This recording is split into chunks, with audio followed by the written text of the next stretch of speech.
Hi hello నమస్తే welcome to auto వాళ్ళ updates. ఈ వీక్ మీరు కొద్దిగా ఓపిక పట్టాలండి, ఎందుకంటే నాకు కొద్దిగా హెల్త్ బాగాలేదు. సో వాయిస్ కూడా కొద్దిగా ఇగ్నోర్ చేయండి. సో కొద్దిగా రివ్యూస్ అయితే లేట్ అయ్యాయి. నిన్నటి నుంచి అయితే మూవీస్కి వెళ్ళిపోయాను బ్యాక్ టు బ్యాక్ అన్ని. సో అన్ని రివ్యూస్ వచ్చేస్తాయి. సో ఫస్ట్ మన యూట్యూబ్ స్టార్ ఉన్నారు కదా, మౌలి టాక్స్. అతను నాకు పర్సనల్గా కూడా తెలుసు అనుకోండి. సో అతని సినిమాకి అయితే వెళ్ళిపోయాను, లిటిల్ షార్ట్స్కి. సో ఫస్ట్ ట్రైలర్ చూసి ఈ మూవీ ఓటీటీకి అయితే బెటర్ కదా, అప్పుడే మౌలి బ్రో ఎందుకు థియేటర్కి వెళ్తున్నాడు అనుకున్నాను. బట్ థియేటర్లో చూశాక చెప్తున్నాను, ఫన్ రైడ్ అండి, పక్కా మిస్ అవ్వకండి, అందరూ చూడండి. ఇదేదో తను నాకు తెలుసు కదా, ఏదో మనం చెప్పాలి కదా అన్నట్టు కాకుండా మూవీ నిజంగానే బాగుంది. సో మీరైతే డెఫినెట్గా ఎంజాయ్ చేస్తారు. అండ్ నా రివ్యూనే కాదు, మిగతా వాళ్ళు ఇచ్చిన రివ్యూస్ కూడా చూడండి, మీకు నచ్చితేనే మూవీకి వెళ్ళండి. సో లిటరల్లీ అండి, ఈ మూవీలో నేనైతే అప్పుడెప్పుడో నువ్వు నాకు నచ్చావు ఆ కైండ్ ఆఫ్ మూవీ చూసినట్టు నాకు ఫీలింగ్ కలిగింది.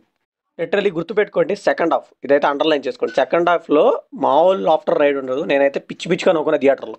సో ఆఫ్టర్ సంక్రాంతికి వస్తున్నాం, మళ్ళీ ఈ మూవీకి అయితే నాకు ఫుల్ మీల్స్ పెట్టారనిపించింది. ఫ్యామిలీస్ అయితే తెగ ఎంజాయ్ చేస్తున్నారు.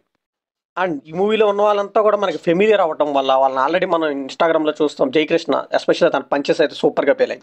సో ఈజీగా మనం రిలేటబిలిటీ అవుతాం. అండ్ ఇంటర్ కాలేజ్ ఆ టైం కాబట్టి అందరికీ బాగా కనెక్ట్ అవుతుంది. సో చాలా అంటే చాలా హెల్దీ కామెడీ అని చెప్పొచ్చు. ఎక్కడ కూడా మనకి క్రింజ్ ఫీల్ అయితే రాదు. అండ్ ఎంటర్టైన్మెంట్ మన వాళ్ళు ఏదో విఎఫ్ఎక్స్ కానీ భారీ స్కేల్ మూవీస్ కానీ అనుకుంటారు, కానీ అలా ఏం కాదు. ప్యూర్ కామెడీతో కూడా జనరేట్ చేయొచ్చు అని చెప్పి శ్రీ విష్ణు గారు కానీ ఇప్పుడు మౌలి వీళ్ళైతే ప్రూవ్ చేశారని చెప్పొచ్చు. సో ఫస్ట్ హాఫ్ కంప్లీట్ అయ్యేసరికి నేను కూడా ఇంటర్వెల్లో ఇదే అనుకున్నానండి. అక్కడక్కడ పర్లేదు, కొద్దిగా కామెడీ జనరేట్ అయింది. చూద్దాం సెకండ్ హాఫ్లో ఏం చూపిస్తారో. బట్ ఇది ప్యూర్ ఓటీటీ సినిమాలో ఉంది అనిపించింది. బట్ సెకండ్ హాఫ్లో మాత్రం ర్యాంప్ ఆడిచ్చారు. సో సగం క్రెడిట్స్ మనం అయితే మౌలికి ఇచ్చేయాలండి. తన కామెడీ వల్ల ఈ మూవీ అయితే నిలబడిందని చెప్పొచ్చు. స్టోరీ లైన్ కూడా చాలా సింపుల్గా ఉంటుందండి. 2015లో ఇంటర్ అయిపోయింది, నేను ఆ టైం బ్యాచ్ అనుకుంది. సో నేనైతే చాలా బాగా రిలేట్ అయ్యాను. ఆ టైంలో హీరో ఒక అమ్మాయిని ప్రేమిస్తాడు లాంగ్ టర్మ్లో. సో ఏమైంది అనేది తెలుసుకోవాలంటే మూవీ చూడాల్సిందే. ఈ మూవీ ఫ్యామిలీతో చూడొచ్చా అంటే 2-3 చోట్ల కొద్దిగా డబుల్ మీనింగ్ లాగా అనిపిస్తాయి, కానీ ఎక్కడ కూడా మన విజువల్గా అయితే ఇబ్బంది పెట్టవు. ఫ్యామిలీతో చక్కగా చూడొచ్చు. ఈ మూవీ ముందు నెగిటివ్స్ చెప్పేస్తానండి. కొద్దిగా స్టోరీ కొద్దిగా డ్రాగ్ అయిన ఫీలింగ్, కొద్దిగా ఫస్ట్ హాఫ్ ఓకేష్గా అనిపిస్తుంది అంతే. అండ్ మూవీలో పెద్దగా ట్విస్ట్ అండ్ టర్న్స్ ఏమి ఉండవు, కాకపోతే కొద్దిగా మన రిలేటబిలిటీ ఫ్యాక్టర్ కూడా చాలా బాగుంది. కిబులో పాజిటివ్ విషయానికి వస్తే నేను ముందుగానే చెప్పాను కదా, ఫన్ రైడ్ అండి అంతే. మీ ఫ్రెండ్స్తో కానీ గ్యాంగ్తో కానీ ఫ్యామిలీతో కానీ ఎవరితో వెళ్ళి మూవీ అయితే పక్కా ఎంజాయ్ చేస్తారు. మూవీ అంతా కూడా సిచ్యువేషన్ కామెడీ అండి. ఎక్కడ కూడా ఇరికించాలి ఏదో పెట్టాలని పెట్టినట్టయితే ఏమీ అనిపించదు. అండ్ డైలాగ్స్ కూడా బాగా పేలే, పర్ఫార్మెన్స్ అయితే ఎరక్కొట్టి పడేస్తారు అందరూ.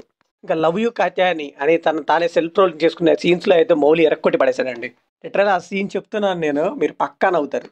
ఫ్రెండ్స్ క్యారెక్టర్లు కానీ జయకృష్ణ కానీ రాజీవ్ కనకల కానీ కాత్యాయనిగా చేసిన ఆవిడ కానీ వాళ్ళ పేరెంట్స్ కానీ అందరూ ప్యూర్ కామెడీ అని చెప్పొచ్చు. సో ఒక్కటే చెప్తానండి, పైసా వసూలు సినిమా. అండ్ టికెట్ రేట్లు కూడా చాలా తక్కువగా ఉన్నట్టున్నాయి ఈ మూవీకి. ట్రై చేసేయండి. ఫైనల్గా ఒకటే చెప్పగలను, మౌలి బ్రో ఇట్టు కొట్టేసాం అంతే. సో ఇది కంప్లీట్లీ నా ఆప్షన్ మాత్రమే. మరి ఈ మూవీ మీకు అనిపించిన కామెంట్ షేర్ చేసుకోండి, లైక్ చేయండి, షేర్ చేయండి, సబ్స్క్రైబ్ చేసుకోండి.